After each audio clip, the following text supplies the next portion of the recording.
everybody, my name is Alex Merced from alexmerced.com, and what I want to do today is talk about the difference between individualism, nationalism, and globalism.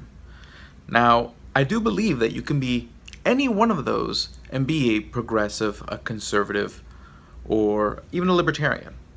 So you could be a individualist libertarian, a globalist libertarian, a nationalist libertarian, which may seem weird or antithetical, but follow me, I'll explain it.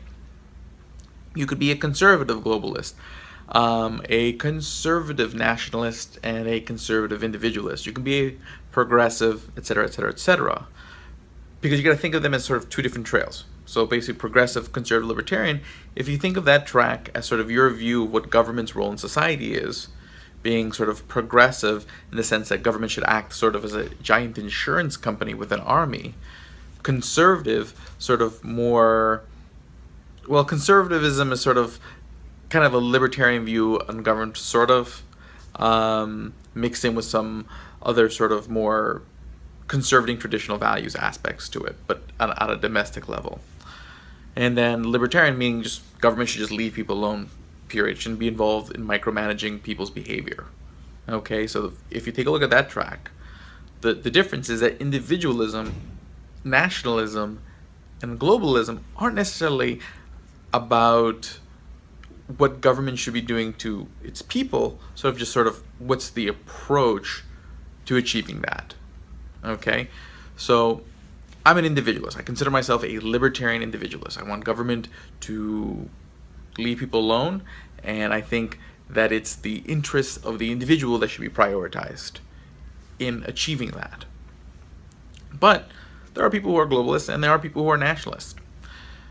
What you've seen over the last several decades is sort of a dominance of sort of globalist ideas, meaning, and where globalism is generally comes from is sort of a apathy towards democracy, in a sense, where basically democracy, or basically you take a look at any individual country, you end up with either a democracy where people sometimes elect people who are not necessarily the smartest, the brightest, the wisest, just sort of people who aim to, just people who pander to populist ideas get elected. But then you take a look at places where there isn't democracy and you have dictators and despots and whatnot. So at the end of the day, sometimes the political leadership in individual nations may oftentimes leave a lackluster taste in one's mouth. So then the thinking is, well, if the institutions, whether with democracy or without democracy, the long-term interests of the nation don't seem to be prioritized, well, maybe we need to have institutions that govern society sort of outside of politics. So this is sort of the idea of things like the IMF, the World Bank, NATO, etc. You create all these institutions that sort of, the idea is that since they're not tied to democratic elections, stuff like that, or even with the way sort of Obamacare was designed, where basically a lot of the power was given to the Secretary of Health and Human Services, so that way the managing of the healthcare system would be less dependent on democratic elections. So the end result is that now you have your technocrats who can just sit there and focus on designing policy based on research and study and philosophy and all these different things, and just sort of be the central planners of the world without all that pesky politics. Problem is what you've seen over the last few years, is that people do notice when they don't have power anymore, and people do resent it. So what happened is that you had a nationalist sort of uprising over the last few years, where people basically got frustrated because they felt things weren't getting any better, because of course central planning just doesn't work. And then two, they were frustrated because they started feeling like they had less control over the institutions that affected them the most. So then you had sort of this nationalist uprising. But in nationalism, you're not necessarily focusing on the individual, but you're not necessarily focusing on the globe either. You're just focusing on sort of your group, your culture, in a sense. It's not just necessarily about the country, the political borders and lines, but also the nation as a cultural thing, and preserving that. Okay, and the idea with among nationalists is that sort of your country, your nation, again, it's not just a political entity but a cultural entity that has shared values, shared institutions, etc. And in order to preserve sort of your country or nation as it's thought of, that there is an interest in protecting those institutions, those cultural values. So this gets into this is kind of where you start calling people conservative. So I think you could actually probably say that conservatism naturally tendency has sort of a very thin line between conservatism and nationalism, because conservatism is generally always about sort of defending sort of existing institutions, existing cultural ideas, and trying to fight back against the evolution of it, because the feeling of those who have conservative values, nationalist values, is that change is actually not a good thing, that you're changing to values that are less good, or to institutions that are less good, that this mix is sort of always the best mix.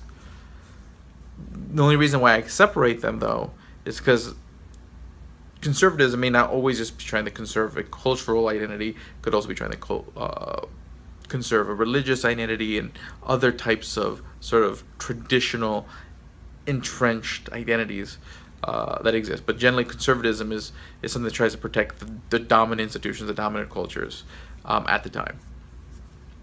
Because if you wouldn't really be conserving if it was the other way around, would it? Yeah, okay. So basically, you've had this nationalist uprising where basically you've had these populist candidates that sort of cater to sort of populist, nationalist overtones, or whether it be, again, Morales in Guatemala, Duarte in the Philippines, Brexit in the UK, and of course, Donald Trump here in the United States. And the reason, again, why I want to talk about this is just to kind of help clarify what's the difference between globalism, nationalism, and libertarianism. Okay? So, as a libertarian individualist, I just want to break everything down to where you have individual control of your life. Institutions change, culture changes based on your individual actions. So you get to vote with your consumer preferences, etc., on what culture and institutions exist. But you could be a libertarian nationalist who thinks that sort of a libertarian outcome can only come from protecting sort of a certain national culture. There are people who have that point of view. I disagree with it, but I don't necessarily think it's just completely illegitimate, in the sense that, just to discard them and say you're not a libertarian. But again, there's progressive nationalists who believe same thing, believe protecting a sort of progressive culture is key at a national level, through basically tying progressive values to your national identity, maybe how you move forward a progressive agenda. And that's actually probably a lot of people who think that way. And then you could have a libertarian globalist who believes that maybe individual nations may be too anti-liberty, castrating governments through creating sort of global institutions that are also sort of slow moving. So the idea is if you have these very slow moving global organizations that take power away from smaller national organizations that might be able to move a little bit quicker, you just basically have a slower movement towards the reduction of liberty, in a sense. So basically saying that you want global organizations not because you think they're expedient or effective, you could say that you want global organizations because they slow down the process, which means slows down the process by which governments can oppress. I could see someone call themselves a libertarian globalist in that vein. Again, I would disagree with it because I consider myself a libertarian individualist. But it doesn't necessarily mean your core values aren't libertarian, in the sense that you want individual autonomy, non-aggression, all that kind of stuff. So one can have libertarian values, but, again, how do they think you achieve that can be different. You can have progressive values, and how you achieve that can be different. You can have conservative values. So point is, it's not so cut and dry. And the word nationalist doesn't necessarily mean you're conservative, libertarian, progressive, and being a libertarian doesn't necessarily mean you're an individualist, globalist, or nationalist. So my name is Alex Merced from alexmerced.com. Have a great day and enjoy.